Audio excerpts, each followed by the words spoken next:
Hey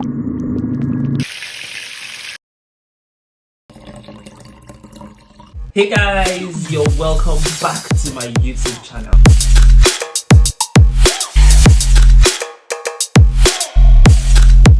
On today's Let's Get Cooking, we're going to be making goat meat jollof rice. It's all about the flavor of that goat's meat, infusing it into that jollof rice, making it a wonderful, tasty dish.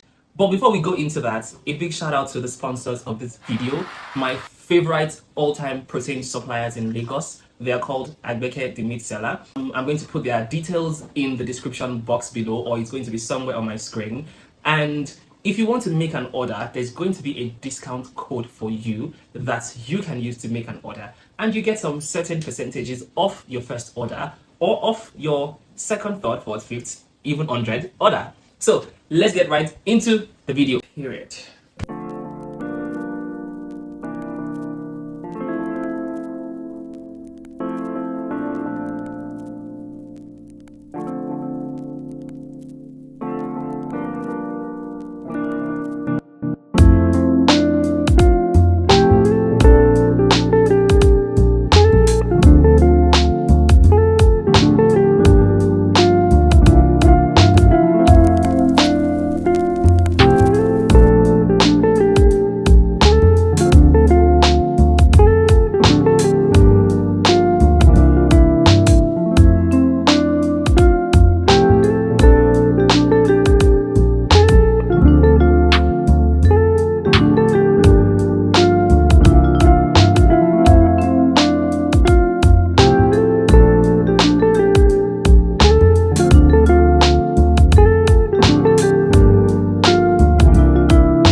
something about the way she moves. I can't figure it out. There's something about her. Say, ooh, it's something about kind of woman that wants you but don't need you.